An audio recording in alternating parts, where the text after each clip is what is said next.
안녕하세요. 이번 리뷰할 책은요, 바이든 이펙트라는 책입니다. 음, 원래는 1월 20일, 오늘 날짜가 이제 바이든 대통령이 취임하는 날인데요. 제가 그 녹음을 좀 늦게 하는 바람에 날짜가 1월 21일로 넘어갔네요. 어쨌든 간에 그 오늘부터 이제 미국 대통령이 이제 바뀌었죠. 어, 지금은 네이버에서 검색을 하면 이런 식으로 나옵니다. 도널드 트럼프 대통령이라고. 근데 바이든 침식이라고 검색을 하면 이게 언제죠? 1월 20일이라고 나오죠.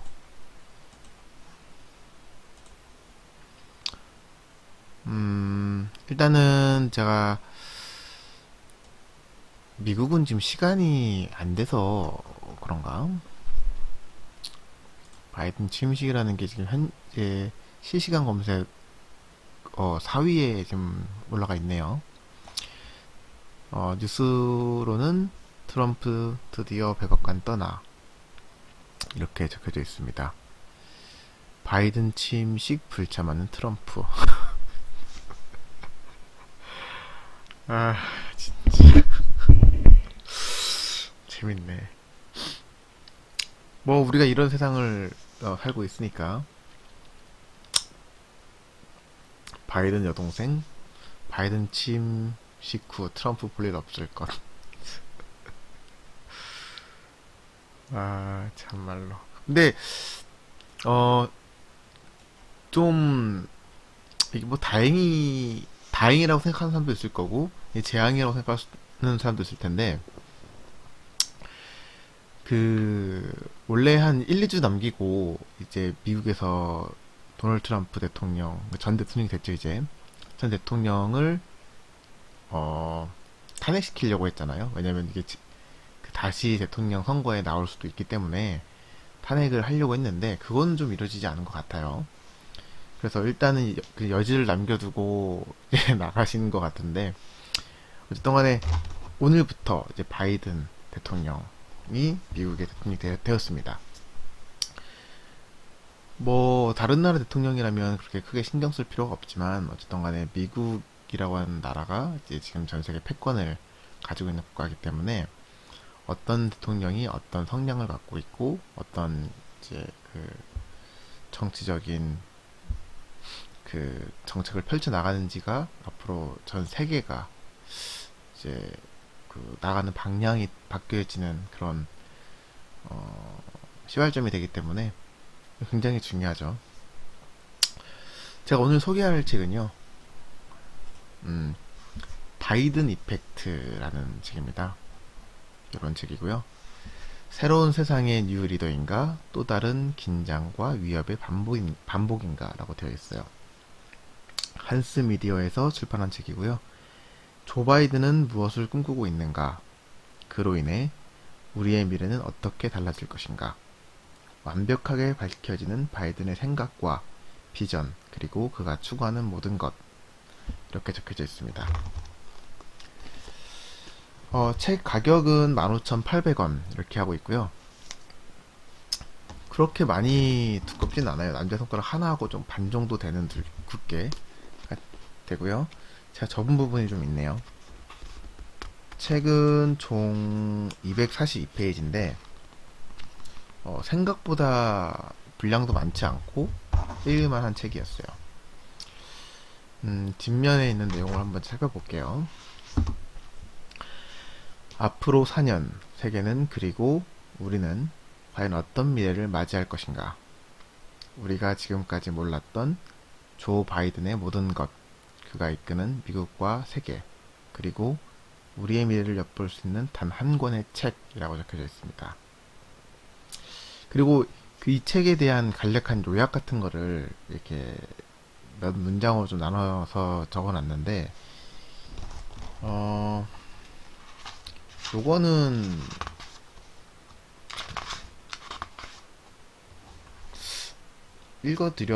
드리면은 거의 뭐 책의 내용이랑 비슷하다고 보시면 돼요. 트럼프였기에 바이든이 될 수 있었다. 왜 미국인은 바이든을 지지하는가? 바이든 당선되면 바이러스 팬데믹 때 국가 셧다운. 그가 집권해도 여전히 중국을 때린다. 왜 바이든은 그린 에너지를 강조하는가? 바이든이 당선되면 달러는 약세로 전환할 것인가? 한국에 대한 바이든의 생각들. 그는 이렇게 말했다. 바이든 당선 후 미중 선택 강요당하는 한국. 바이든 집권하면 미국 관계는 다시 오바마 시대로. 그의 연설을 통해 본 동북아시아의 미래. 바이든 당선 후 주식시장의 미래. 투자자가 주목해야 할 업종들이라고 되어 있네요. 일단 지은이는 홍장원님이 지으셨어요. 홍장원님은 미래경제신문에서 기자로 일하고 계신 분이라고 되어 있고요. 부동산, 금융, 증권, IT, 오피니언, 산업 등 다양한 부서를 거쳤다. 힐러리 클린턴과 도널드 트럼프가 맞붙던 2016년 미국 대선에서 다수가 힐러리 당선을 확신했을 때 여러 데이터를 통해 트럼프 당선을 예감하고 대선 2주 전 트럼프는 어떻게 트럼프가 되었는가를 발견했다. 근데 이 책도 이건 2주 전이 아니라 한참 전에 나온 책이거든요. 그래서 이분이 이 글을 쓰시면서 뭐라 그랬냐면 바이든이 안 되면 안 된다. 근데 될 거라고 생각을 하시고 쓴 책이에요. 이게 언제 나온 책이냐면 여기 있네. 9월 달이니까 벌써 10, 11, 12일 4개월 전에 쓴 책이거든요.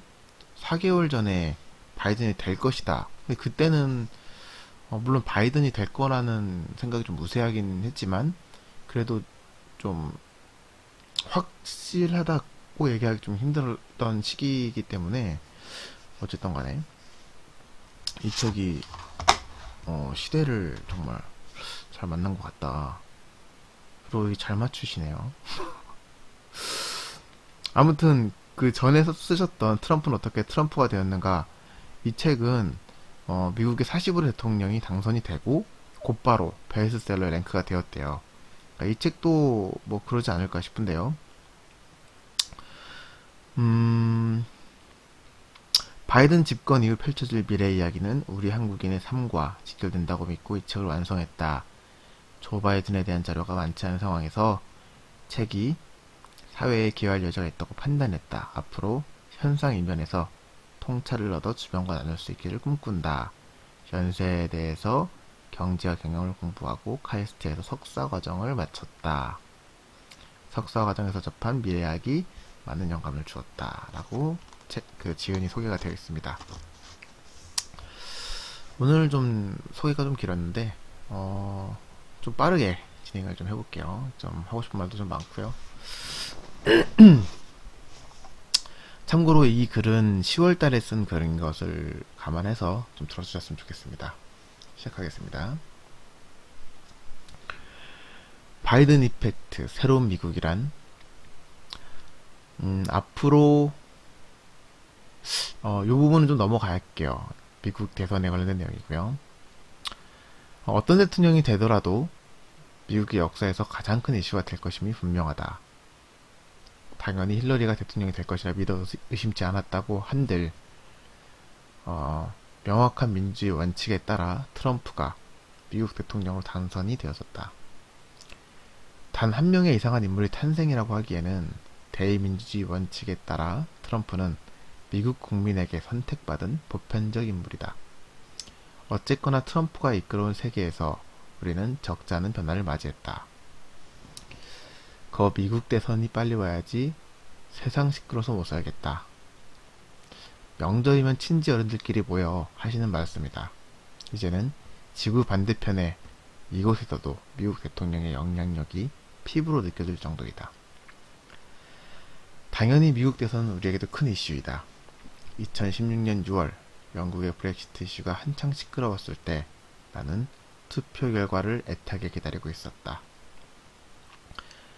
글로벌리즘으로 대표되는 국제정세가 분리주의로 막 유턴을 하던 시기, 세계가 지향하는 자유무역과 글로벌리즘을 신뢰하고 있었다. 브렉시트가 당일날 투표 결과가 나오기 전 내가 투자하던 회사 중 영국과 큰 연관이 없던 회사의 투자 비중을 높여두고 투표 결과를 기다리고 있었다. 워낙 유동성이 적은 주식이었기 때문에 하락폭이나 상승폭이 있을 거라는 생각은 하지 않았다. 온라인으로 투표 결과가 나오자마자 미친 듯이 하방으로 향하는 주가 그래프에 놀랐다. 투표 결과에 대해 인지하기도 전에 내리꽂는 주가 그래프를 보고 현실을 믿을 수가 없었다. 주식 그래프가 하방으로 내리꽂아 손실이 발생했기 때문만은 아니었다. 도무지 합리적이지 못했던 브렉시트가 설마 실현이 될까 하는 의구심 때문에 당연히 유로에 남을 거라는 나의 예상이 빗나갔다는 사실이 놀랐다. 너무도 무난한 세상으로 살고 있어서였을까? 대략 그때부터 세상이 시끄러워진 듯했다. 같은 해 11월 비슷한 개표 결과가 있었다. 미국 대선이었다.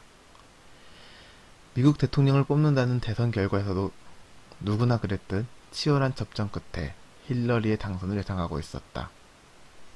다만 브렉시트와 연속으로 발생한 거대한 이벤트인 트럼프 당선은 이제 확실히 세계가 노선을 정하고 있다는 생각을 하게 만들었다. 그전까지도 세계라는 커다란 배가 향해야 하는 바다를 선회하려면 꽤나 오래 점진적인 방향으로 바꾸어 갈 것이라고 생각을 했었다. 하지만 트럼프는 자신이 내세운 공약들을 마치 수첩에 투두리스트를 작성하고 하나씩 지워가는 느낌으로 처리해 나갔다.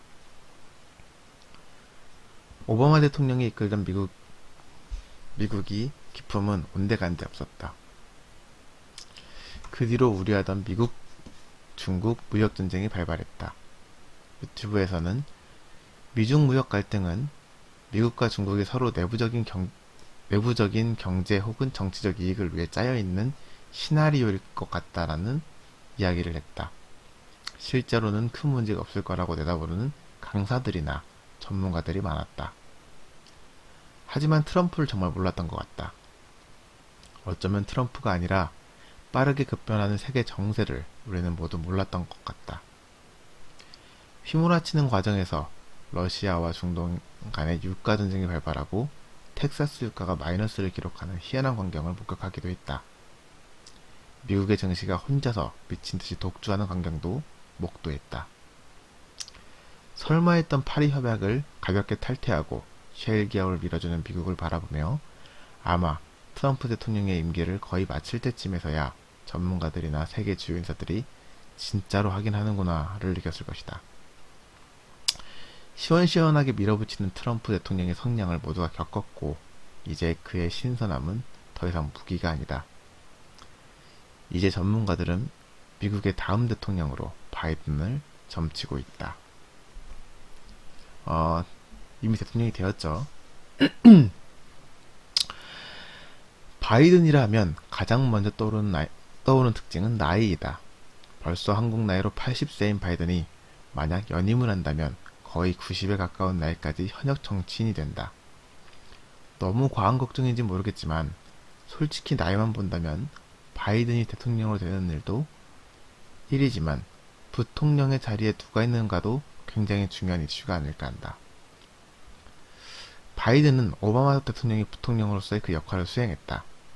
그간 자신의 색채가 명확하지 않아 사실상 정치 생명이 지난 대선에 끝났다고 봤어야 했다. 하지만 지금의 미국 대선은 바이든의 타이틀이 아닌 반 트럼프의 타이틀이다.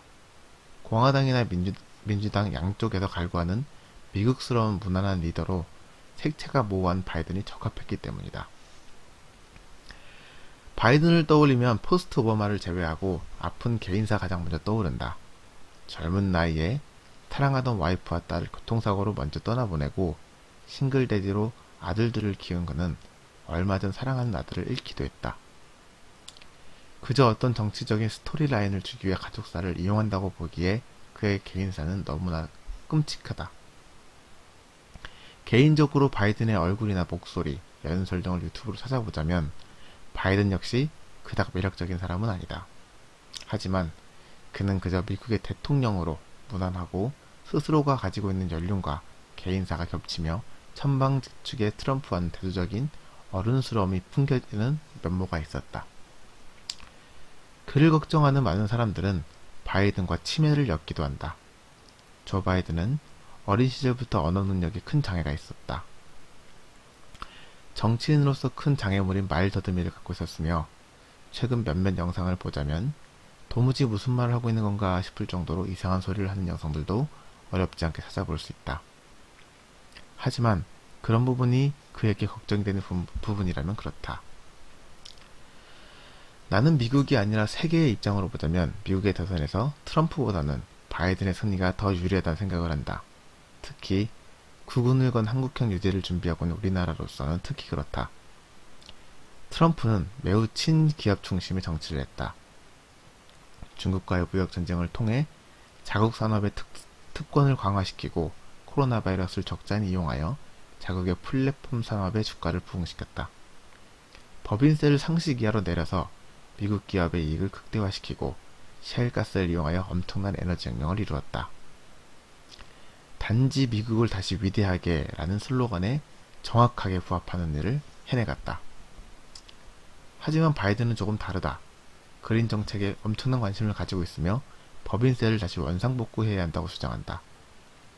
코로나 바이러스에 대해 아주 강력한 조치를 예고하고 있었으며 북한과의 관계에서도 매우 완고하다. 앞서 말한 ABC나 AB와 같이 ABT, 이것은 트럼프의 모든 정책에 반대로 한다는 뜻입니다. 정책들이 쏟아져 나올 것이다. 나는 수개월 전부터 그 어떤 주식도 소유하고 있지 않다. 특히 아이들을 위해 증권 계좌를 하나 만들어 놓고 주식을 넣어두려는 계획을 하면서도 아직 한 주도 사두지 않았다. 브렉시트의 뜨거운 경험 때문이었을까? 나는 미국 대선이 끝나고 나서 미국 대선과 세계 증시에 끼어있던 거품이 한 차례 제거되고 나면 그때 들어갈 생각이다. 지금도 미국의 실업률은 터무니없이 높으며 제조업과 관광업 등 규모 있는 산업들이 망가지는 가운데 가계부채가 천주 육박을 하고 증시에 들어가기 위해 대기하고 있는 돈이 엄청난 이런 현상은 분명한 거품이다. 2차 팬데믹이었던 미국 대선의 결과이던 어떤 이슈로든 한 차례 큰 조정이 있어야 건전한 주식장이 형성될 거라는 믿음이 있다. 나는 삼양통상에 이어 한화나 LG화학을 좋아한다.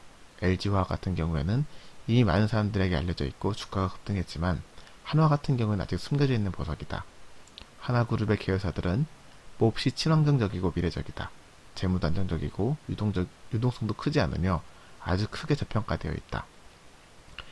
다시 트럼프가 대통령이 되고 셰일가스가 무자비하게 개발되어 미국 혼자 독보적으로 발전해 가지 않는다는 가정하에 삼성과 같이 우리나라를 선도할 수 있는 기업은 하나와 LG, 현대라고 생각을 한다.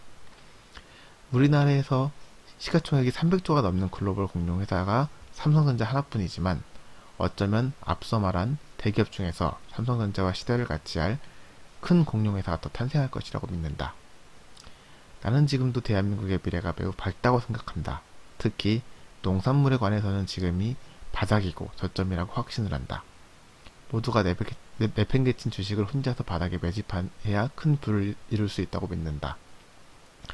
현재 베트남에 투자하고 있는 기업은 한국 기업의 비중이 높다. 아직 미국을 비롯해 서양의 거대한 자본들이 베트남에 투자하고 있지 않다. 이 뒤로는 시간 때문에 읽지 못하겠네요. 아무튼 제 블로그 들어가서 한번 봐보셔야 할 것 같고요. 이 책은 출판사로부터 소설을 제공받아 작성한 리뷰이고요.